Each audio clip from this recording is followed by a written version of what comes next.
Powered by the Montana Television Network. This is Montana This Morning from Montana's news leader. Good morning. Thanks for waking up with us here on Montana This Morning. I'm Augusta McDonald. And I am Russ Thomas. And yes, good to have you here on this Friday morning. It's a slick Friday morning. Is a slick Friday morning. Yeah. Lots of chatter on the scanner about a wreck south of Missoula on Highway 93.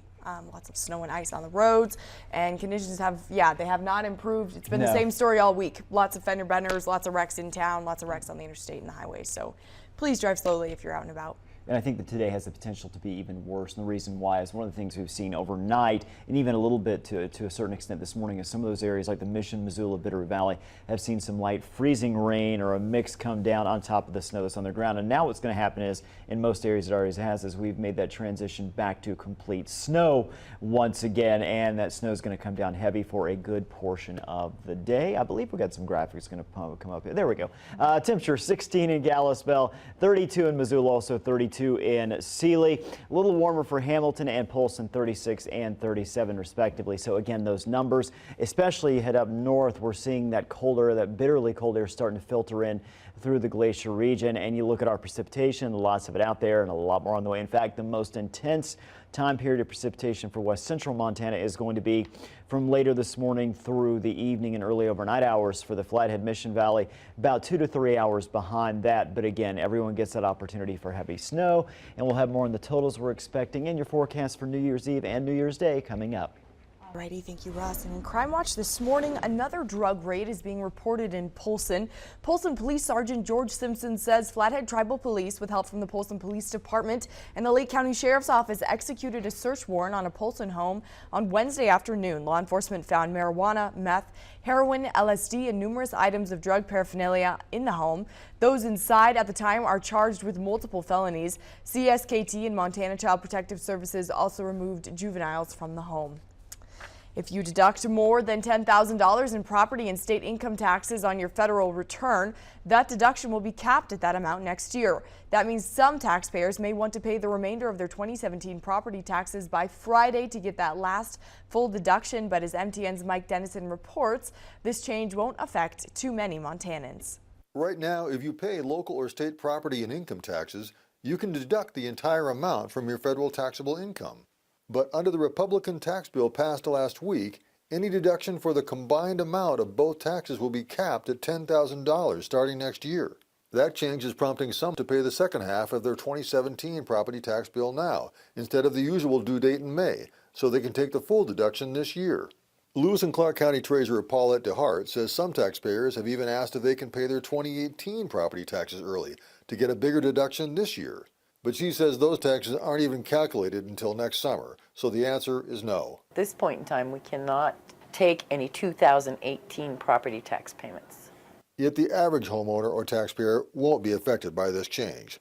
Statewide, only 2,100 Montanans pay more than $10,000 in property taxes in a year.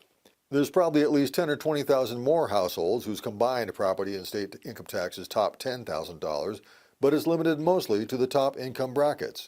DeHart says she's had only a half dozen inquiries so far about the change, and Friday is the final day if paying that second half of your 2017 property tax bill early gets you a bigger deduction. We've had several people come in and pay the May, but not a big rush, not lines. We'll see what tomorrow brings. Reporting from Helena, Mike Dennison, MTN News. Property tax payments must be paid at the county treasurer's office. In campaign news, Democrat Doug Jones is officially set to become Alabama's next senator. Election officials certified the result Thursday afternoon after a judge denied a last-ditch bid by Republican Roy Moore.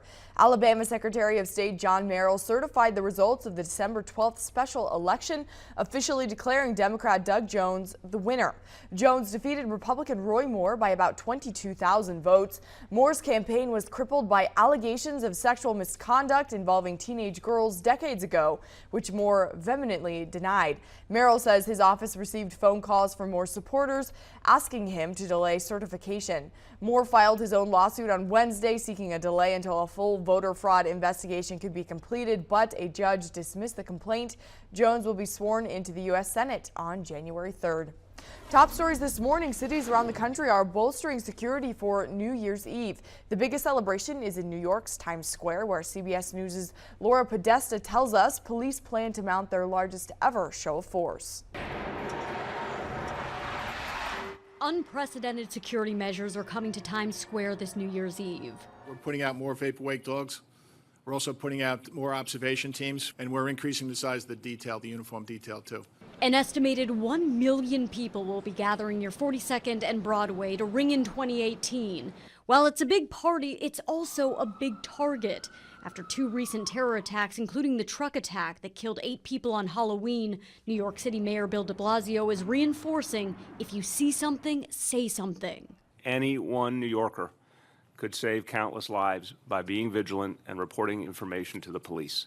Parking garages around Times Square are under extra scrutiny this year. The NYPD is closing more than ever before, with no cars able to come or go.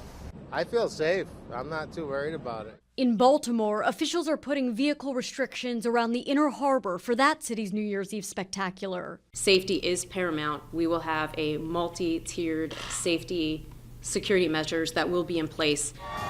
And in Las Vegas, more than 300 state National Guard troops will join police and federal law enforcement to protect the Strip. The Department of Homeland Security classified the city's New Year's Eve events a high threat after the October attack, when a gunman opened fire from the Mandalay Bay Hotel, killing 58 people. Laura Podesta, CBS News, New York. Officials in New York City stress there are no credible and specific threats to the city at this time. More headlines this morning. A deadly fire claimed at least a dozen lives in the Bronx, New York, Thursday night. Fast-moving flames broke out on the first floor of the 5-story building. The mayor called it the worst fire tragedy in New York City in at least a quarter century. And another fire broke out early Friday in an upscale rooftop restaurant in Mumbai, India's financial and entertainment capital, leaving at least 15 people dead and a dozen injured. The 1 a.m. fire quickly spread from the restaurant through a 4-story building. The Times Now television news channel locally said an artificial bamboo ceiling in the restaurant burned quickly and collapsed as people tried to escape the fire. Most people died of suffocation from the smoke. And Apple has formally apologized after admitting it had been secretly slowing down iPhones as their batteries age. It's also offering to replace batteries for $29 through 2018. The company says once the batteries are replaced, all models down to the iPhone 6 will immediately return to their original performance. And frigid temperatures are chilling much of the country this morning and are expected to linger into the new year. The mercury hit negative 34 atop Mount Washington in New Hampshire, where boiling water froze upon contact with the air. Wind chill advisories are in effect for much of the Northeast, and forecasters are warning people to protect themselves against hypothermia and frostbite. We have some of our own winter storm conditions here in western Montana. Russ Thomas joins us with that. Russ. Yeah, that's right. And I do want to show you first what we have in as far as a viewer photo. Very nice, taken in Marion yesterday and sent in by Janine. Janine, great shot here. And again, dog playing out there in the snow. A lot of snow on the ground in Marion. Plenty more on the way. Let's take a look at our bottom line. What do we have here? Well, heaviest snowfall totals expected. Northwest Montana, 12+ inches, but I do think there are going to be other spots. Potomac City Lake region, even in the Missoula Valley, heading up toward the Mission Valley, where we could see those type of numbers as well. Again, it's going to come down heavy, and it's going to come down fast, especially from late this morning through about late this evening, early overnight hours. Again, dangerous travel. We have been looking at this morning some of an icy mix in the Mission, Missoula, and Bitterroot Valley, as well as along the interstate, so be aware of that. And then in northwest Montana, wind chills 10 below to maybe even 30 below, especially in some of those higher elevations along the divide. That's not the case for all areas. If you're living in Mission Valley, Missoula, Bitterroot Valley, we're not going to be dealing with anything like that, but again, a few spots will. In fact, we look at our current temperature, 16 Kalispell, and you can see where that coldest air is. Now, these are actual air temperatures right here. 2 below Great Falls, 1 above in Helena, 9 below in Cut Bank, and some of that air is spilling, that coldest air is spilling over the divide and into the West Glacier region and portions of the northern Flathead Valley as well. Meanwhile, satellite radar, snow coming down. It's coming down kind of between light and moderate in the Missoula Valley right now. And that snow will continue to pick up in intensity across all areas again later this morning and this afternoon. In some areas, snow rates potentially as much as 1 to 2 inches an hour.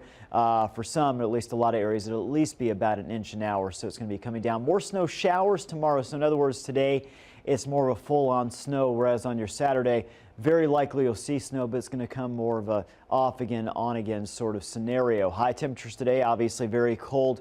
Up north, much warmer in the Bitterroot Valley, mid to even upper 30s in some spots. Hamilton area south looking more of a rain-snow mix. Overnight tonight, lows in the single digits all the way to the low 30s, depending again on where you are. Missoula, 100% chance of snow today, tonight, and tomorrow. Then after that, it dries out. New Year's Eve 25 and New Year's Day 22. In Kalispell, we go 11, a little warmer tomorrow, 18 with snow. New Year's Eve, New Year's Day, lows in the single digits, highs in the mid to upper teens. Quick look at Hamilton. Again, a rain-snow mix today. Snow tomorrow, several inches, even in those areas in the southern Bitterroot Valley where we are going to see a rain-snow mix. Alrighty, thank you, Russ. We hope you're having a great morning. We'll be back right after this, but first, here's your birthday shout-outs.